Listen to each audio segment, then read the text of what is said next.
CEO Bear 007. Sales, marketing, and branding. These are not the same thing. In fact, it's branding, marketing, and sales. Three very different things.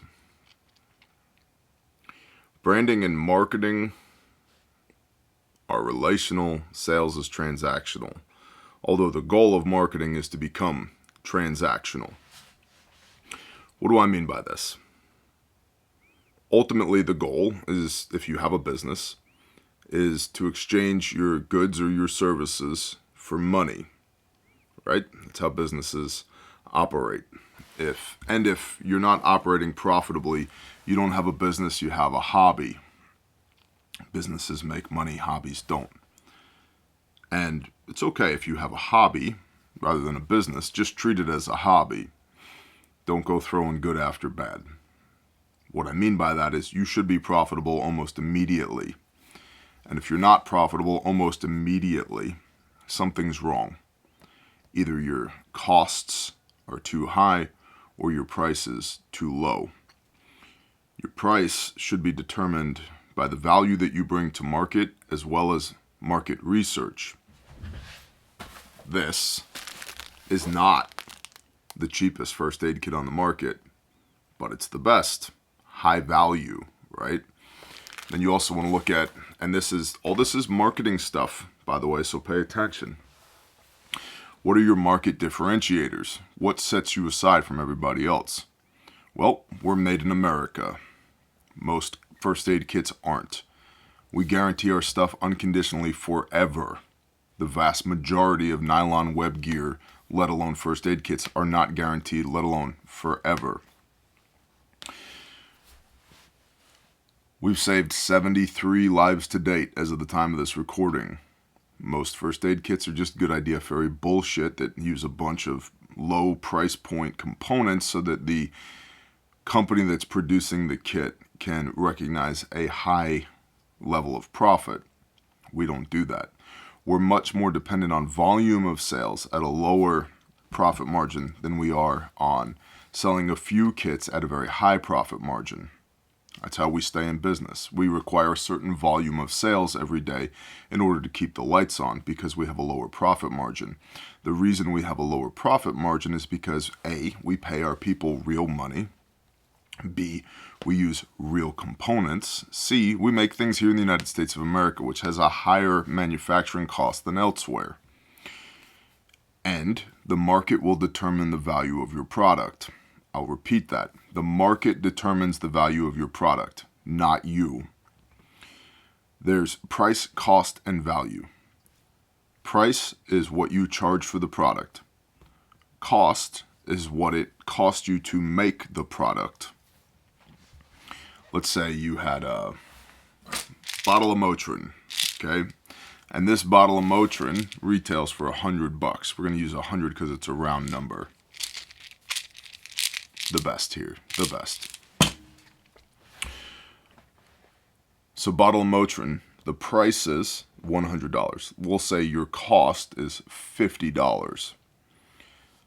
That makes your profit, gross profit, $50.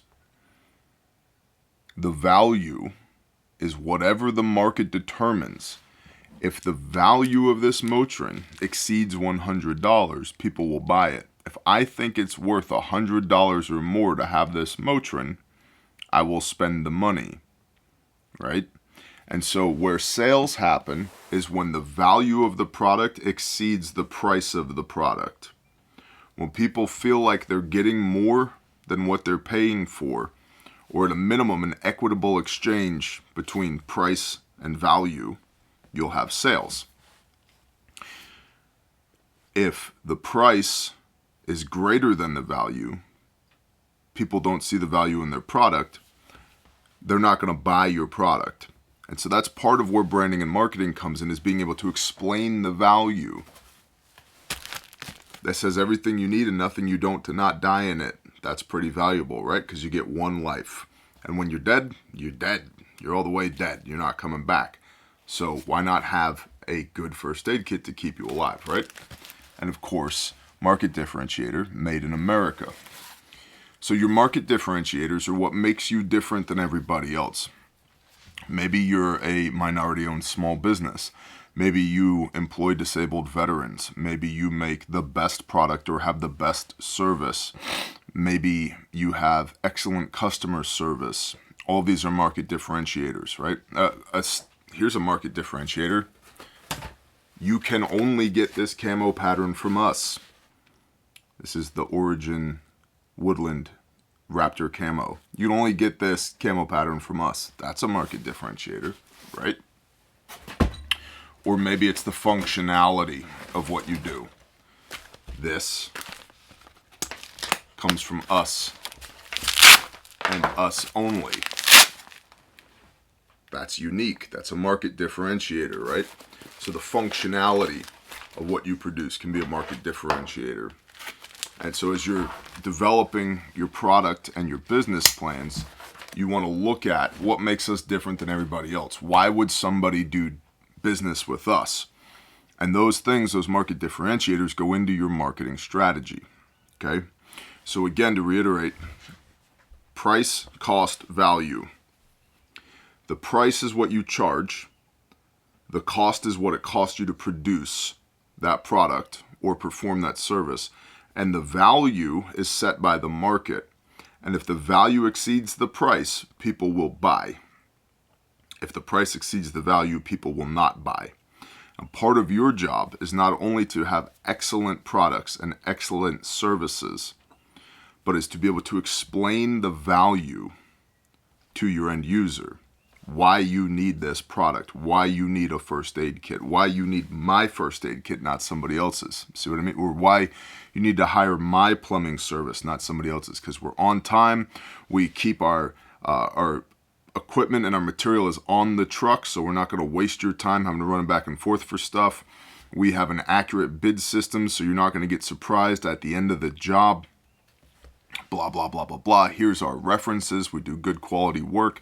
I'm a registered certified master plumber, etc., right? These are market differentiators.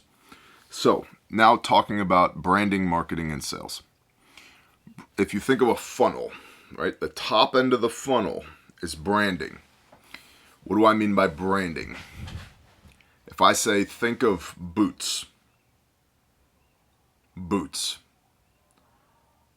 Every one of you has probably thought of some different brand of boots. Belvilles. I'm wearing Belvilles right now. Made in the United States of America. I also have Origin boots, made in the United States of America. Maybe you thought about Nicks, or Whites, or Solomon's, or Merrell's, or pick your brand, right? If I say, think of soda, or pop, depending on where you live in the country. Coca-Cola, Mountain Dew, Pepsi, Sprite, etc., right? Those are all brands. And so branding is the overarching, when you think of this product, where does your company fall within that metric, right? So obviously, boots, I'm thinking of Belleville because they're on my feet, which means at some point I saw the value in Belleville and I decided to pay the price for Belleville to have a good pair of boots on my feet.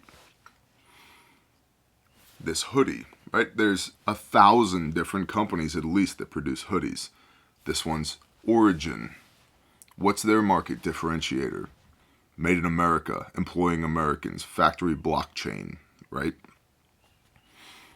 It's a good quality hoodie.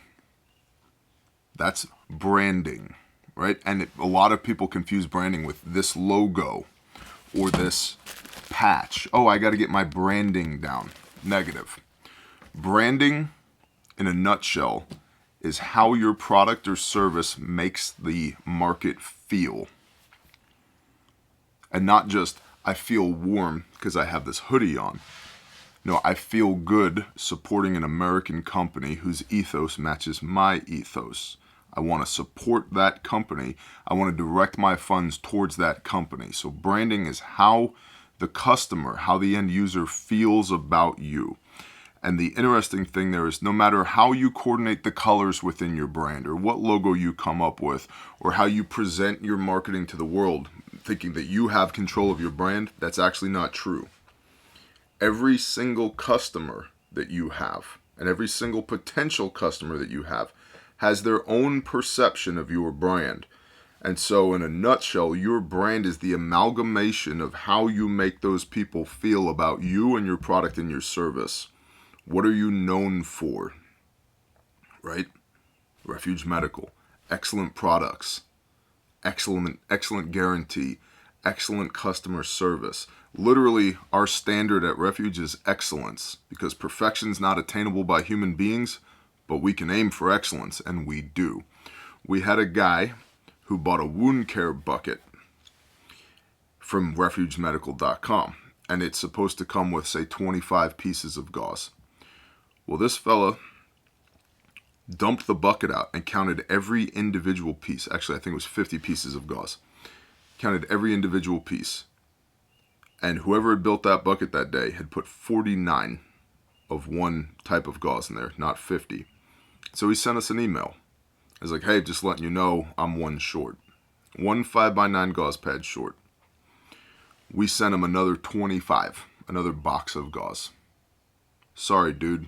Our apologies. We will make it right. If you have any other problems, please let us know. Right? That's branding. That's how you make the customer feel. And there are ways, there are methods that you make the customer feel a certain way. And you can use tricks, right? You can have all the greatest advertising and all that. All that's marketing, by the way, to try and make the end user feel a certain way. But the best way to establish your brand is to have a mission statement, to work towards that mission statement, and to have a standard that you do not deviate from. In our case, it's excellence. Marketing, the middle of the funnel, okay, in here. Marketing is where we begin to move from creating awareness about your business, creating a relationship with your business, to becoming transactional. Because businesses that don't have sales don't exist for very long. And what marketing is these are your Facebook ads, these are your YouTube videos, these are your influencer marketing campaigns, or billboards, or radio ads, or newspaper print, or podcast live reads, or whatever it might be. Marketing is where we show the product, explain the need for the product, and come up with a value proposition, why you need this product, why you need my product or service, okay? And again, right, why do you need a Refuge Medical first aid kit? So that you don't die. And we don't think that it's a good idea. We know that it works 73 times over, right? That's all marketing. And I am very much so not a hard sell person. Because again, the market determines the value of the product. If you want to buy, this is how you buy. Not if you don't buy this kit, you're going to die and your kids are going to cry forever. And what's your wife going to do when she doesn't have a husband? That's bullshit. People see right through that. The product or service should be able to stand on its own 2 feet. And when your standard is excellence, it does, right? So marketing is where you begin to explain the value proposition to your potential customers. With your marketing, if you run a lot of sales, you want to be careful running too many sales for a couple of reasons. The first is, if I run a sale, like 10% off using this promo code, that's only relevant to somebody who already knows about us, who already likes us, who already trusts us. We're going to get into know, like, trust in a minute. And has decided that today they're going to buy from us. So you take the segment of your potential customers and you narrow it way down with a sale. So you feel like you're reaching more people. I'm going to engage more people. And the actuality is, and I'm not saying that there aren't times for sales, but if you position yourself as a premium brand or service in the market space, not only am I narrowing down my potential customers to this window of time while this sale is available, I'm also teaching my customers that there's actually a higher profit margin in this product than there needs to be. So if this bottle of Motrin, going back to this analogy, is $100 usually retail, but I put it on sale for $60, 40% off. Why am I going to buy it from you when it's $100, knowing that it's just a matter of time before you issue a sale and it'll be $60? And I'll buy 2 of them at $60 for $120 rather than 1 at regular retail price of $100. Now you might be thinking, yeah, but I made $120 when you bought 2 rather than $100 when you bought 1. But what is more valuable? If the cost on that Motrin is $50 and you buy 1, that gives me a net or a gross profit of $50. You buy 2 at $60, that gives me a gross profit of $10 each. That's $20. Would I rather have $50 or $20? Which gives you more money to operate your business with, $50 on 1 sale or $20 off of 2 sales? So you might generate more revenue through a sale, but you have lower profitability through sales. That's the first issue. The second is you're training your customer base to wait for sales. I'll just buy one when it goes on sale. And if you're trying to position yourself as a premium brand, as a premium product or service, and you're constantly putting your stuff on sale, you're actually degrading your own branding because those 2 messages don't line up. We're the best that you can get. Also, we're driven by price point. Wait a minute. Those 2 things don't align. And that means that you as the you as the business value this product lower than what you've been selling it for. That impacts the perceived value from the customer of your product or service. So sales can be, putting something on sale can be very dangerous. So be careful with your marketing that you're not constantly pushing the sale. 20% off, 40% off, 80% off clearance sale. Well, if I see an 80% off clearance sale, that tells me that that product didn't sell in the first place. If it didn't sell in the first place, why do I want it? See, the customer is getting smarter. There's way more information out there now than there was 5 years ago, 10 years ago. The internet is a thing, okay? So market branding is how the customer feels about you and your product or your service.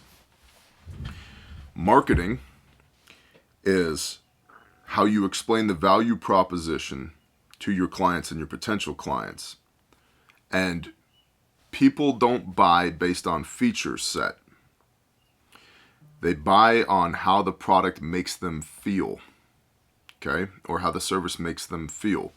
And you may be thinking to yourself, again, going back to the plumber analogy, I'm a plumber. How can I make them feel something?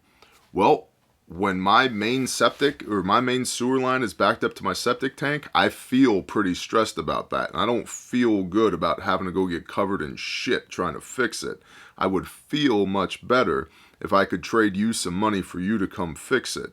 And then if you show up on time and you do a good job and you charge me the price that you told me you were going to charge me, I feel very good about this experience, which means that the next time that something goes wrong, or even I'm going to swap this toilet out, I'm going to do the cost-benefit analysis in my head of I could go to the Home Depot or Lowe's, buy a toilet, pull the old toilet, put a new wax ring in, put the new toilet on, seat the wax ring, tighten the bolts, hook up the supply line, turn the main water back on or whatever. Or, because I like you, know, like, and trust, I know about you, I like you, I trust you because you've already done a good job for me, I'm going to call you to come put my toilet in. Even though I'm quite capable of doing it myself, I'm going to call you. Now we have a relationship, right? So your marketing, if you execute appropriately on the marketing, will turn into sales. Sales is transactional. Sales is where you exchange me money for a product or a service. And in order to get to sales, somebody has to know you, they have to like you, and they have to trust you first. And this is really important to understand. If people don't know that you exist, they can't trade you money for a product or service. They have to know about you first. This is marketing. This is branding. You have to know that Refuge Medical exists before you go to refugemedical.com and buy one of these kits, right? If you don't know, there's a 100% chance you're not going to do business with Refuge Medical. So you have to know first. And by the way, I'm not pushing Refuge Medical. I'm using Refuge Medical as an example because I'm the founder and CEO of Refuge Medical, and there are 5 Refuge kits sitting right here. Right here. Also, do you even read, bro? Okay. So, I have to know that you exist first. Then, especially when it comes to social media marketing, influencer marketing, I have to like you. I have to, in my mind, feel good about you as a company. I have to like your value proposition. I have to go, that makes sense. I may engage with that. And then I have to trust you, because people don't do business with people that they don't trust. And a lot of this can look like, for example, what's called nowadays in the internet entrepreneur space, your personal brand. You know me because you're watching this video. You like me or you wouldn't keep watching this video. And you trust what I say because we have thousands of videos on the internet where things that I have said, what I have understood to be true, have come to pass. Or I've provided some value to you in the way of information based upon my own life experiences. So you trust me. So that way, when I say, this is the best first aid kit on planet Earth, you know about it, you like me, you trust me, and because you trust me, you may choose to transact with me. And that's the key part. You may choose to. Getting back to price, cost, and value. Not everybody is going to choose to do business with you, and that's okay. The market determines the value of your product or service. But if somebody doesn't know about you, they can't do business with you. If somebody doesn't like you, they won't even consider doing business with you. And if somebody doesn't trust you, they're not going to take some of their hard-earned money and give it to you in exchange for a product or service. How they know you, how they like you, how they trust you, that's all marketing. It's all marketing. And you can choose to be as aggressive or non-aggressive with your marketing as you like. Many of y'all are aware of the fact that I do an intel brief 3 times per week here on YouTube. And I tell people at the end of the brief, if you don't want to hear about how to support the show, this is your polite cue to beat feet skedaddle, get out of here, have a blessed day, shalom. You don't have to hear me talk about Patreon or Refuge Medical or Refuge Training or Grindstone Ministries or anything like that. I'm not shoving it down your throat. If you choose to engage, because you know me, because you like me, because you trust me, you'll hear about those things. But I'm not beating you over the head with it, right? And so how you engage in marketing is entirely up to you. And the intel brief doesn't exist primarily as a marketing tool. It exists primarily because I care about the people on the other side of the camera and I want people to get prepared for what's coming down the pipe. And that's really important. If you don't care about your customers and your potential customers, everything you do will be transactional. You don't have a relationship. The vast majority of Refuge's customers are customers for life. For life. Go read the reviews at Refuge Medical on any of our products. All 5-star, by the way. They're Refuge customers for life because they trust us. And part of that is subject matter expertise. How many times have I put a tourniquet on camera? How many videos have I produced on trauma medicine? How many people have we trained with Refuge Training in the last couple of years? The answer is more than 3,500 across the country. So that builds subject matter expertise, which goes into trust. So you can trust me when I say these things. And a really good rule for this, I learned this from a boss that I had back in the day, Glenn, when I was doing power construction. He said to me, son, I will never lie to you. I might tell you something that turns out to be untrue. But when I told you that, it was the best information that I had at the time. But I will never lie to you. And that really resonated with me, and I've tried to onboard that in everything that I do. I will never intentionally mislead anybody. I may say something that ends up being untrue, but at the time that I said it, I thought it was true. And those are 2 very different things. And that goes back to trust. So people have to trust you in order to transact with you. And what that means is with your marketing, you should be looking to build a relationship, teach people, provide value to people. And then if they choose to engage, they will. If your marketing is all feature sets, made in America, guaranteed forever, cat tourniquet, trauma bandage, shears, this and that, most people don't care about that.